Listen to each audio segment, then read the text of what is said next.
The sun dipped below the horizon, casting long shadows over the bustling port of Valoria. The air was thick with the scent of salt and the cries of seagulls.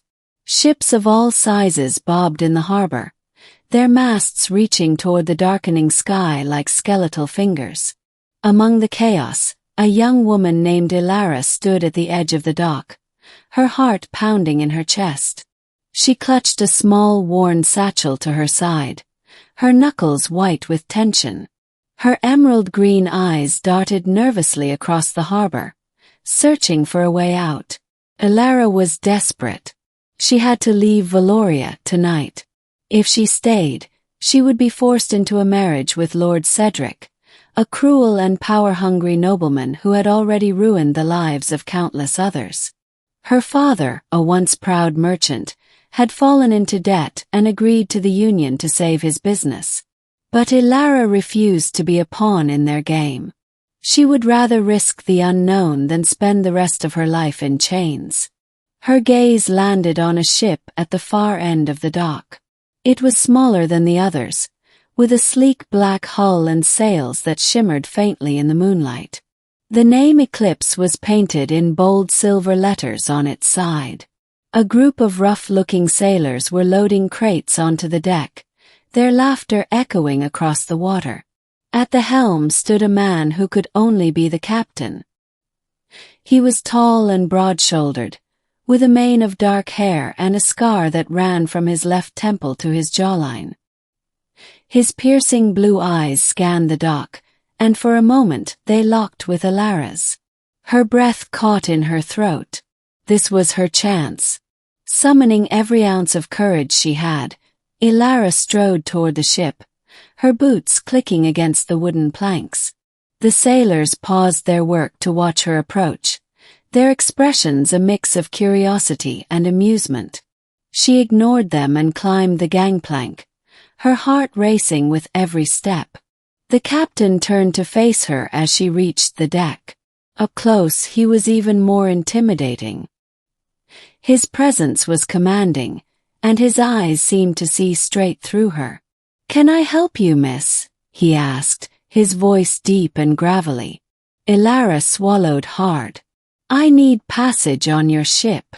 The captain raised an eyebrow. "Do you now? And where exactly are you headed?" "Anywhere but here," she replied, her voice trembling. "Please. I'll do anything." The sailors chuckled, but the captain held up a hand, silencing them. He stepped closer, studying her with those piercing blue eyes. "Anything," he repeated, a hint of amusement in his tone. Elara's cheeks burned, but she held his gaze. "Yes, anything." The captain's lips curved into a smirk. "You're either very brave or very foolish. What's your name?" "Elara." "Well, Elara, I'm Captain Kael. And you're in luck. We're setting sail for the Free Isles tonight. But passage doesn't come cheap. What do you have to offer?" Elara hesitated. She had no money, no valuables, nothing but the clothes on her back and the satchel in her hand. But she couldn't let that stop her. "I'll work," she said quickly. "I can cook, clean, mend sails, whatever you need." Kael crossed his arms, considering her offer. "We've got plenty of hands on deck. What else can you do?" Elara's mind raced. She had to convince him. She had to get on that ship. I can read and write," she said. "I know navigation. I can help with charts and logs." Kael's smirk widened. Impressive. But still not enough. Desperation clawed at her chest. She glanced around the deck, searching for something, anything that might sway him. Her eyes landed on a small ornate box sitting on a nearby crate. It was open, revealing a collection of strange, glowing stones. She recognized them instantly. They were rare lumina crystals, prized for their ability to store and amplify energy. They were worth a fortune. Before she could think better of it, Elara pointed to the box. "I can help you with those." Kael followed her gaze, his expression darkening. What do you know about them? I've studied them, she said, hoping her voice didn't betray her nerves. I know how to harness their power. I can make them more valuable. Kael studied her for a long moment, his expression unreadable. Finally he nodded.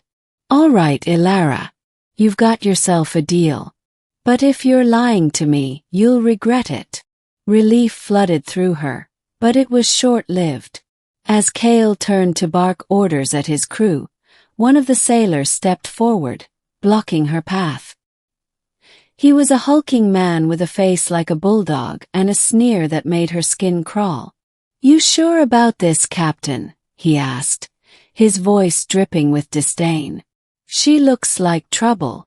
Kael didn't even glance at him. She stays, Brutus. End of discussion. Brutus shot Elara a venomous look but backed down, muttering under his breath. Elara exhaled shakily and followed Kael to the helm, her mind racing. She had gotten on the ship, but now she had to prove her worth. And she had a feeling that Brutus wouldn't make it easy. The Eclipse set sail under the cover of darkness, its black sails blending seamlessly with the night sky. Elara stood at the railing, watching the lights of Valoria fade into the distance. She should have felt relieved, but instead, a sense of unease settled over her. She was surrounded by strangers, on a ship bound for who knew where, with no guarantee of safety. Over the next few days, Elara threw herself into her work. She helped the cook prepare meals, scrubbed the decks, and even assisted the navigator with the charts. But it was the lumina crystals that truly captured her attention. She spent hours studying them, experimenting with their energy. Kael watched her closely, his expression unreadable, but he didn't interfere.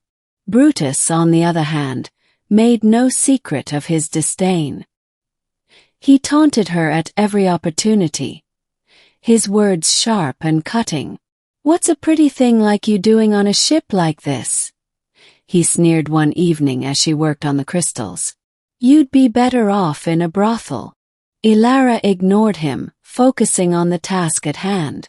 But his words stung, and she couldn't shake the feeling of being watched. She began to wonder if she had made a terrible mistake. One night, as the ship sailed through a storm, Elara was awakened by the sound of footsteps outside her cabin. She froze, her heart pounding as the door creaked open. Brutus stood in the doorway, his eyes gleaming with malice. Thought I'd pay you a visit, he said, stepping inside. Elara scrambled to her feet, clutching a blanket to her chest. Get out, she demanded, her voice shaking. Brutus laughed, advancing toward her. Or what? You'll cry for help. No one's coming for you, girl. Before he could reach her, a voice rang out from the doorway. That's enough, Brutus. Kael stood there, his expression cold and dangerous. Brutus hesitated, then backed away, muttering curses under his breath. Kael watched him go, then turned to Elara. You all right? She nodded, though her hands were still trembling. Thank you. Kael studied her for a moment, then sighed. You're not safe here. Brutus isn't the only one who thinks you don't belong. I'll take you to the Free Isles, but after that, you're on your own. Elara's heart sank. She had hoped to earn a place on the crew, but it seemed that wasn't an option. Still she nodded. I understand.